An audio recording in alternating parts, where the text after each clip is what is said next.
अस्सलाम वालेकुम। Class 11th physics chapter number 1 measurement के साथ आज हमारा पहला लेक्चर। इससे प्रीवियस हम लोगों ने ज़ीरो लेक्चर को देखा जिसमें पेपर पैटर्न और नंबर स्कीम के बारे में आपको बताया गया। तो आज हम अपना ब्रीफ इंट्रो देखते हैं फिज़िक्स के हवाले से।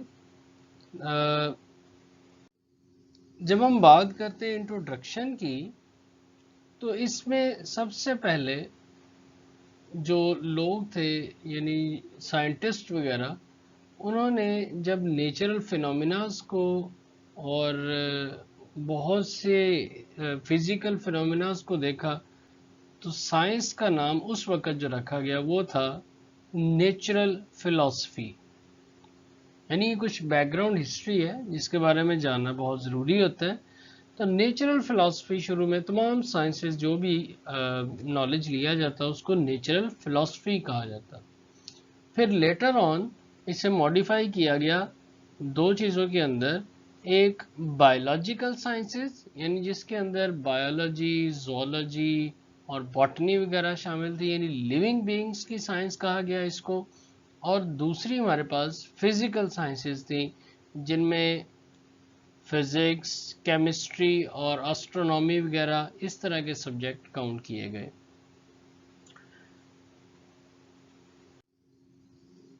साइंस की कुछ फंडामेंटल फ्रंटियर्स हैं, यानी हदूद हैं साइंस की कुछ जिनको वो टच करती है, ठीक है। और फिजिक्स इन सभी में इन्वॉल्व होती है, चाहे कोई भी इसकी फ्रंटियर हो। तीन फ्रंटियर्स हैं और इसके बारे में शॉर्ट क्वेश्चन अक्सर बोर्ड में पूछ लिया जाता है। नंबर 1 पे the world of extremely large bodies, जिसे यूनिवर्स आप कहते हैं, यानी हमारे यूनिवर्स के अंदर बहुत बड़े बड़े जो मैटर्स हैं उनके बारे में स्टडी करना। सेकंड नंबर पे आ जाता है the world of extremely small particles like electron, proton, neutron, mesons और बहुत से पार्टिकल एग्जिस्ट करते हैं, तो इनके बारे में स्टडी करना, ये भी साइंस का ही एक रोल है इसमें। और थर्ड नंबर पे जो कि हमारे यहाँ सबसे ज़्यादा ये यूजेबल है, स्पेशली जब हम टॉक करते हैं फिज़िक्स के बारे में, the word of complex matter. It is the word of middle size things from molecule to earth. यानी ये जो थर्ड फ्रंटियर है साइंस का, फंडामेंटल फ्रंटियर, ये आपको स्टडी प्रोवाइड करता है। इसके अंदर यानी हम स्टडी करते हैं मॉलिक्यूल लेवल से लेके अर्थ लेवल तक। और आप देखेंगे हमारे जितने भी फिजिक्स यानी क्लासिकल फिजिक्स है वो इन्हीं चीज़ों को डील करती है। नो डाउट कि मॉडर्न फिजिक्स जो है वो स्मॉल, एक्सट्रीमली स्मॉल और एक्सट्रीमली लार्ज के चीज़ों को भी डील करने लगी है, लेकिन क्लासिकल फिजिक्स जो 19वीं सेंचुरी तक थी उसके बारे में कहा जाता है कि ये कॉम्प्लेक्स मैटर के बारे में ज़्यादा एक्सप्लोर करती है। तो फिजिक्स बेसिकली है क्या? जब इसकी प्रॉपर डेफिनेशन की बात करेंगे तो इसको इस तरह से डिफाइन किया जाता है कि ये इंट्रैक्शन है दो चीज़ों का, मैटर और एनर्जी, यानी मैटर को पढ़ना और एनर्जी को पढ़ना और इनके रिलेशनशिप को। जब बात आती है मैटर की तो बच्चे याद रखें, मैटर की डेफिनेशन कुछ इस तरह से है कि हर कोई भी यानी कोई भी सब्सटेंस, हर वो चीज़ जिसका मैस हो और वो स्पेस ऑक्यूपाई करे, यानी कोई ना कोई वॉल्यूम होना चाहिए, दो चीज़ें होना ज़रूरी हैं, तो हम उस चीज़ को मैटर कहना शुरू कर देते हैं, ठीक है। और दूसरा फिजिक्स के अंदर हम पढ़ते हैं एनर्जी के कॉन्सेप्ट, और इन दोनों चीज़ों का जब कनेक्शन होता है, जब ये दोनों चीज़ें इंटरेक्ट करती हैं, रिलेशन बनता है, तो बहुत से नेचुरल फिनोमेनास अक्कर होते हैं। और ये सारे हम जब रीड करते हैं तो हम कहते हैं कि हम फिज़िक्स को डील कर रहे हैं। फिज़िक्स के अंदर बहुत सी ब्रांचेज हैं जिनमें से कुछ क्लासिकल फिज़िक्स का पार्ट है, यानी ओल्ड फिज़िक्स जिन्हें आप कह सकते हैं, जिनमें मैकेनिक्स है, हीट एंड थर्मोडायनामिक्स है, इलेक्ट्रोमैग्नेटिज्म, ऑप्टिक्स, साउंड और हाइड्रोडायनामिक्स है।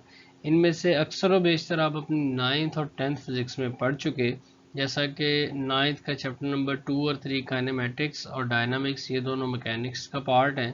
हीट का चैप्टर आप पढ़ चुके लास्ट चैप्टर 9th क्लास का, इसी तरह से electromagnetism chapter number 15 10th class, optics chapter number 12 10th class, इसी तरह साउंड्स आपका चैप्टर नंबर 11 10th क्लास।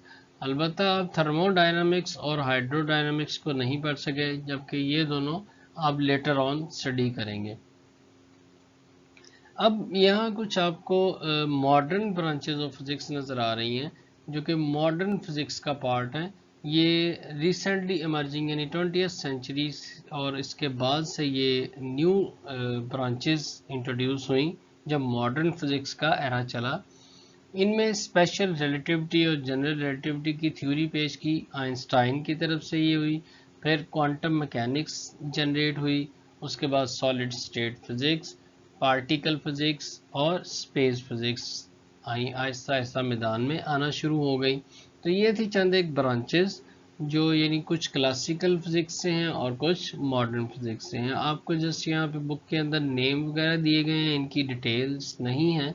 इंशाल्लाह आपके नोट्स में वो भी प्रोवाइड कर दी जाएंगी। इनमें से हर एक ब्रांच और वो किसको साथ डील करती है वो आपको इंशाल्लाह जल्द ही प्रोवाइड की जाएगी। फिजिक्स के अंदर हमारा जिन क्वांटिटीज़ के साथ वास्ता पड़ता है ये आप पहले भी 9th क्लास चैप्टर नंबर 1 में पढ़ चुके, और अब यहाँ पे हम थोड़ा सा एडवांस लेवल में और बाकी तकरीबन उन्हीं चीज़ों को डील करेंगे।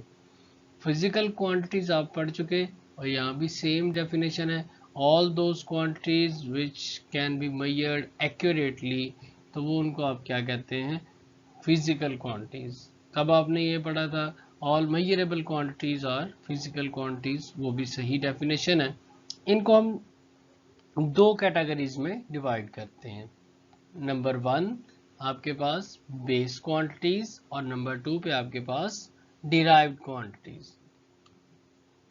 बेस क्वांटिटीज में कौन कौन सी, एग्जैक्टली वही है बेटा जो आपने 9th में पढ़ी। There are 7 base quantities, exactly number 7 ही है इसका, ये चेंजेबल नहीं होती, जिनमें length, mass, time, electric current, intensity of light, temperature and amount of substance include है। जबकि डिराइव्ड वो सारी की सारी क्वांटिटीज जो बेस से आपने एक्सप्रेस की होती हैं। बेस से मुराद वो जिनसे दूसरी बनाई जाती हैं, डिराइव से मुराद वो जो बेस से बनती है, यानी base quantities are the quantities by which other quantities are expressed. On the other hand, derived quantities are the quantities which are expressed by या on the behalf of base quantities, तो वो कहलाएंगी derive, यानी जो base को combine करके निकली हुई होती हैं, जिनमें volume, force, velocity, acceleration, momentum, torque, work, power बहुत ज़्यादा हैं। ये ऑलमोस्ट आप कह सकते हैं अनकाउंटेबल है। यानी इन 7 बेस क्वांटिटीज़ के अलावा जो आपको यहाँ नज़र आ रही हैं, 7 बेस क्वांटिटीज़ के अलावा जितनी भी आपको मिलेंगी वो सारी की सारी या तो डिराइव क्वांटिटीज़ होगी या फिर उनको एक और कैटेगरी में लिखा जाता है, वो इंशाल्लाह भी आ जाता है, आपको बता देते हैं। अब हम देखते हैं आपका 1.3 ये टॉपिक है बुक का, इंटरनेशनल सिस्टम ऑफ यूनिट। इसको आप पहले भी देख चुके, अगेन मैं आपको रेफरेंस दूंगा आपकी 9th क्लास बुक का कि वहाँ आपने इसको देखा सिस्टम इंटरनेशनल के तौर पे। 1960s के अंदर एक इंटरनेशनल सिस्टम इंट्रोड्यूस करवाया गया यूनिट्स का कि सारे के सारी आप अर्थ की बात यानी वर्ल्ड की बात करें तो इन सब के यहाँ एक कॉमन सिस्टम इंट्रोड्यूस करवाया गया। इससे पहले ये था हर मुल्क, हर जगह, हर इंटरनेशनल मार्केट में मल्टीपल किस्म के यूनिट्स यूज़ होते थे। कोई किसी यूनिट से मेजर करता था, कोई किसी यूनिट से मेजर करता था, तो इश्यूज आते थे जब इंटरनेशनल फॉरम पे जाके चीज़ों की एक्सपोर्ट इंपोर्ट होती थी। तो इस चीज़ को और एरर को मिनिमाइज करने के लिए एक कॉमन सिस्टम इंट्रोड्यूस करवाया गया जिसके कुछ स्टैंडर्ड यूनिट सेट कर दिए गए और वो पूरी की पूरी वर्ल्ड में उनको एप्लीकेबल माना गया। अब जब सिस्टम इंटरनेशनल ने इन यूनिट्स को डिसाइड किया और क्वांटिटीज़ को कैटेगराइज करने की कोशिश की, तो 3 तरह की कैटेगरीज इंट्रोड्यूस हुई, जिनमें से 2 आप पहले भी पढ़ चुके। एक आपके पास बेस यूनिट और दूसरे डिराइव यूनिट, लेकिन यहाँ पे एक और इंट्रोड्यूस करवाया जा रहा है आपको, वो है सप्लीमेंट्री यूनिट्स। यानी बेस यूनिट तो वो है जो बेस क्वांटिटीज के यूनिट है। सिमिलरली डिराइव यूनिट वो हैं जो डिराइव क्वांटिटीज के यूनिट हैं।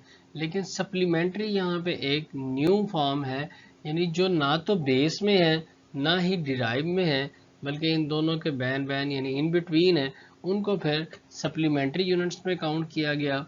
और उनके नेम और उनके यूनिट के नेम क्या है वो देखें ज़रा। इनको नंबर 1 पे जो क्वांटिटी आती है सप्लीमेंट्री के अंदर, बेसिकली आप दो क्वांटिटीज को ले रहे हैं। एक है प्लेन एंगल। प्लेन एंगल से मुराद प्लेन जहाज वाला प्लेन नहीं है यहाँ पे बेटा। प्लेन से मुराद है 2 डायमेंशनल आपके पास कोई जगह, ठीक है, 2 डायमेंशनल प्लेस।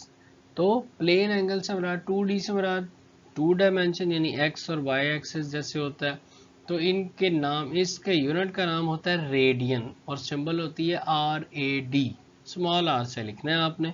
और दूसरा सप्लीमेंट्री जो क्वांटिटी है वो है सॉलिड एंगल। एक है प्लेन एंगल और दूसरा सॉलिड एंगल, यानी ये 3 डायमेंशनल एंगल होता है। जैसे कोई स्फीयर हो, जैसे कोई फुटबॉल, यानी जिसकी 3 साइड्स को आप मेजर करते हैं। इसमें एक्स वाई और जी एक्सिस यानी 3 एक्सिस इंक्लूड हो जाते हैं। और इसके यूनिट का नाम होता है स्टेरेडियन, ठीक है। ये 3 डायमेंशन है। यह MCQ भी आ जाता है, रेडियन कितनी डायमेंशन वाला, यानी 2D है, 2 डायमेंशन वाला, जबकि स्टेरेडियन आपका 3 डायमेंशनल है। और इसके लिए सिंबल जो है वो लिखी जाती है SR, स्टेरेडियन। इनकी डेफिनेशन इंशाल्लाह नेक्स्ट लेक्चर का पार्ट होगा हमारा। और फिर इनकी डायग्राम, यानी नेक्स्ट लेक्चर में इंशाल्लाह प्लेन एंगल और सॉलिड एंगल यानी रेडियन और स्टेरेडियन की डेफिनेशन विद डायग्राम आपको इंशाल्लाह सिखाई जाएगी। ये था हमारा फर्स्ट लेक्चर, बहुत शॉर्ट सा। इंशाल्लाह नेक्स्ट लेक्चर में हम फर्दर डिटेल्स और फर्दर आर्टिकल के साथ अपीयर होंगे। तब तक के लिए आप इन 3 आर्टिकल यानी अपने बुक के पहले 3 आर्टिकल 1.1, 1.2 और 1.3 को कवर कीजिए। इस लेक्चर को अच्छे से सुनिए। किसी तरह की कोई एम्बिग्युइटी या कोई परेशानी होती है या कोई प्रॉब्लम आता है उसको नोट डाउन करें और लाइव सेशन के दौरान आप क्वेश्चन आंसर कर सकते हैं। टेक केयर, अल्लाह हाफिज़।